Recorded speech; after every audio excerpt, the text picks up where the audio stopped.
day one of the 2021 cricket season, and obviously we can't be at grounds as spectators, but certain people in the media can be there, and we have managed to find someone that is at the county ground, Chelmsford, or should I say the Cloudfm County Ground these days. So we go over to Mr. Phil Walker from Wisden Cricket Monthly. Phil, how are you? Yeah, I'm very well, actually. The sun is daring to peek through the clouds here at Chelmsford on day one of the season, and I'm feeling quite chipper, actually. Although my man Dan Lawrence has just been triggered LB. It might have been clipping another set, possibly. He played very nicely for 46, but he's gone now. But yeah, it's nice to be back in the swing of it, I suppose. And while it's weird not having the punters in, and it obviously takes a hell of a lot away from the experience, not having the lifers and the loyalists out there. It's nonetheless some live cricket, and how thankful we are to be able to just appreciate it. That's right, and we've got more of a semblance of a proper season this year than last year's abridged version. Yeah, we do, and hopefully there won't be any other reasons for it to be kiboshed this summer. We can have a good long summer. It's obviously the latest iteration of the county summer. There's a new tournament that we might have heard about coming down the pipe. I don't think I picked up on that. Yeah. Look, let's not get down that rabbit hole, Darren, at this stage. But things will never be the same in this funny little world of ours. Let's just put it that way. But one of the nice things, one of the good things, at least, whether this is by accident or design by the ECB, but 2 months of 4-day cricket now from here to the start of June. And so you can see some good old-fashioned red ball stuff, and you can see some players putting their hand up for that first test match in a couple of months' time against New Zealand, and a few players play themselves out of form as well. And this is kind of what it's all about, and I'm personally really looking forward to seeing a good solid 2 months of 4-day cricket, and seeing who emerges from it. It'd be an interesting time. I think another bonus for these strange times is the fact that we're going to see people like some of the England test players. Joe Root, for example, is going to be playing for Yorkshire. We don't get a lot of that. We haven't had a lot of that in the past few years, so that's one bonus. No, indeed, and Joe's playing against his little brother today, Billy. I don't know if Billy got any. I know that Glamorgan batted first, but yeah, it just elevates the whole spectacle, and it's a particularly interesting time, I suppose, for the England boys, because quite a chastening winter for the young ones, and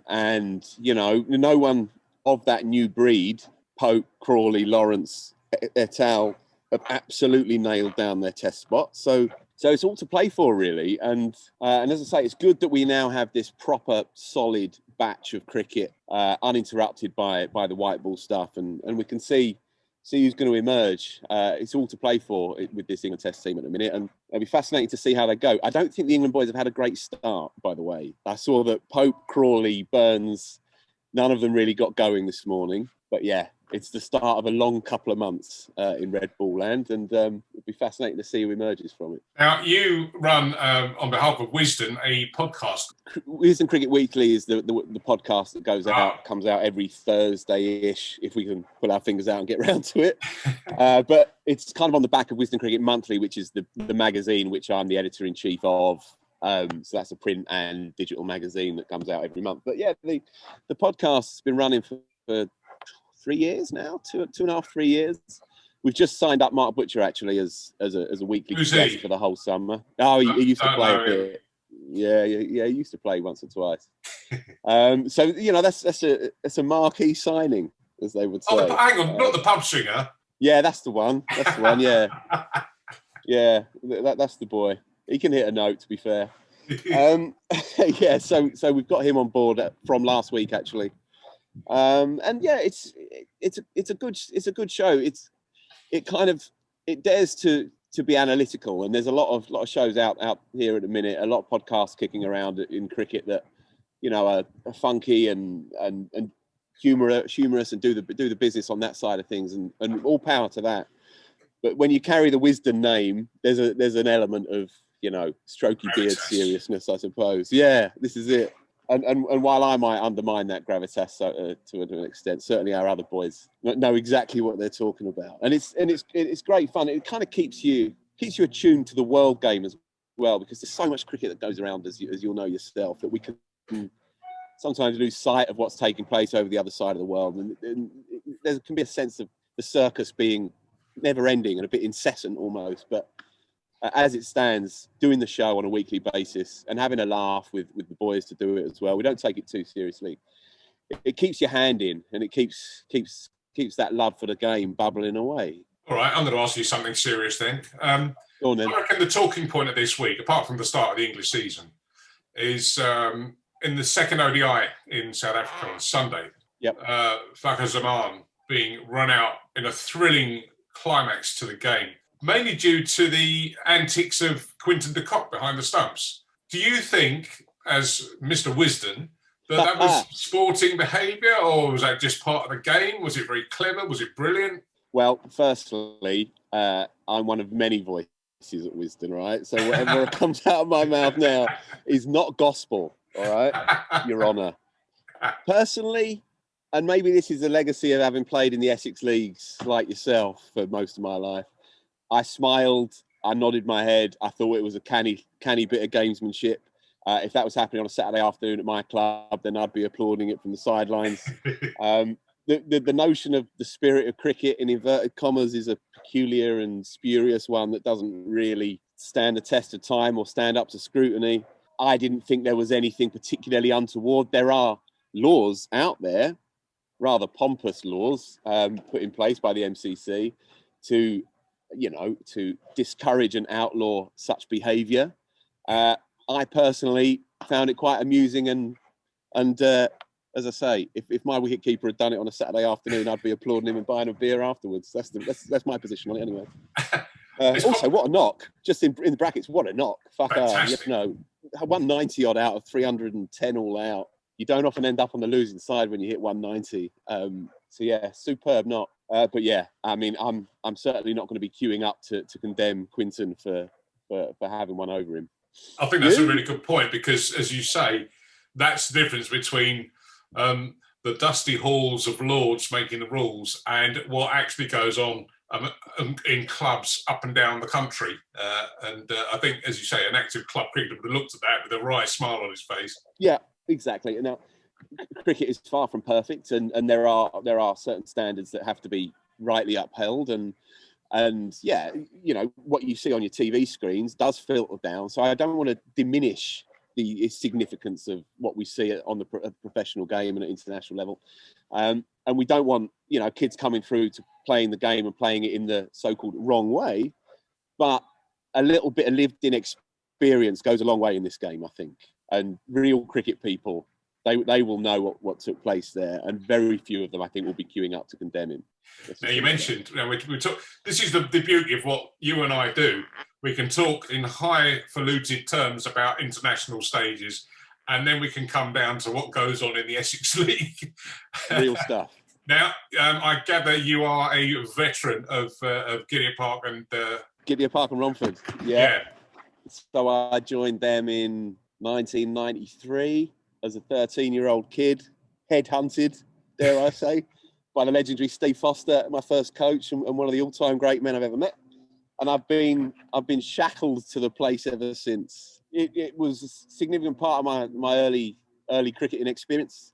Having that opportunity, or maybe that curse, to be sharing a dressing room with so-called adults, it opens up the world to you, and you'll know what I'm talking about, Darren. You'd have seen it yourself, and it becomes a very formative experience for you. You grow up quicker. You learn how to take it and give it as well, and you learn how to conduct yourself or hold your own in that kind of adult environment, and the characters make the place vibrant and alive, and I love the place for my sins as much now as I did the best part of 30 odd years ago. I'd be playing again this year. I bat 3 for the 2s, so that's where I'm at these days. Like a kind of a flimsy stylist, let's describe me as.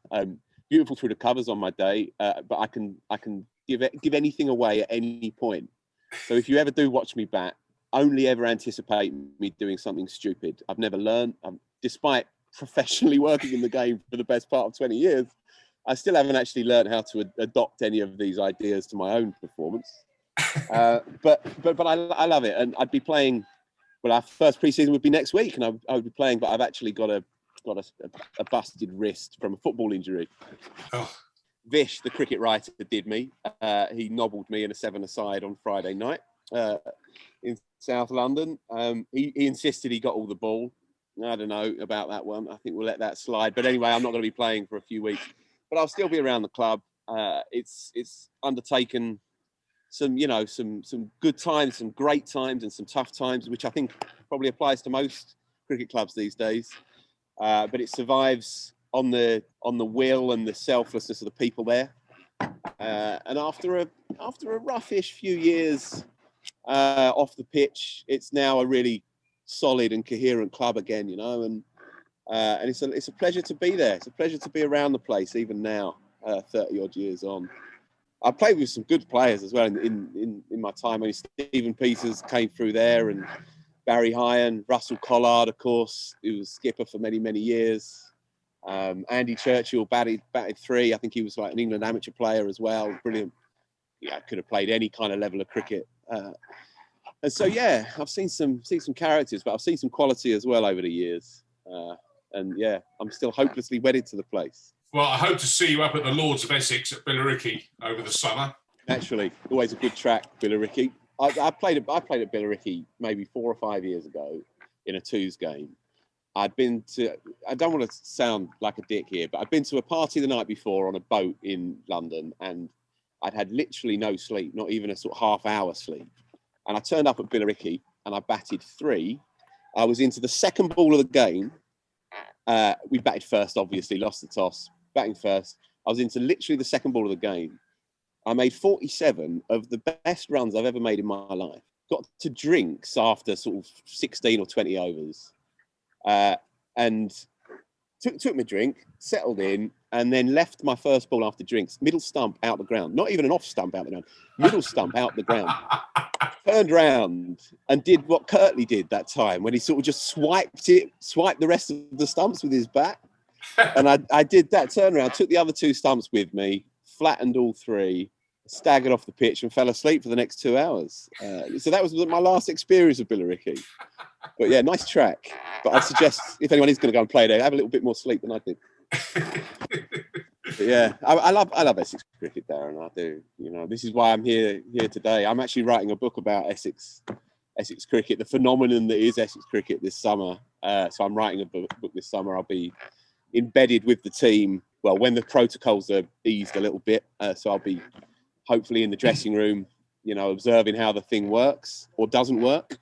And I mean, I was born the year that they won their first ever trophy under Keith Fletcher, of course, who is actually here today, by the way. He's just up there in the box, watching the next generation. But yeah, they won their first trophy the year I was born, and I came here 7-year-old, maybe, I think, sat up in the Tom Pearce stand over there and saw Wacker Eunice running in for Surrey against Gooch as a 7-year-old and thought, all right, this will do me. This will work for me. And again, I've been here ever since. So and nothing's changed. No, literally. Yeah, I certainly haven't anyway. But so I'm going to attempt to try and tell the story of this peculiar phenomenon that is Essex cricket. Oh, brilliant! Well, you'll have to keep us in touch with that, and we'll make sure that all our listeners buy a copy. You can come back and tell us when it's lovely. I'll hold you to that. And the podcast is every Thursday-ish. Every Thursday when we pull our fingers out. It might be a Wednesday, but yeah, we're trying to get it out midweek. And it's called the Wisden Cricket Podcast. Yeah. Wisden Cricket Weekly. With, as I say, Mark Butcher in for the summer. So that's a useful signing for us, to say the least. Listen if you haven't already. It's half decent. Well, if you've got Butcher involved, take it from us. Indeed. He is a very handy... one of the great men. Yeah, he is. He is. Beautiful. All right, I shall go. Thank you, Darren. Thanks for your time. All right. Phil Walker from Wisden. Enjoy the game. Thank you.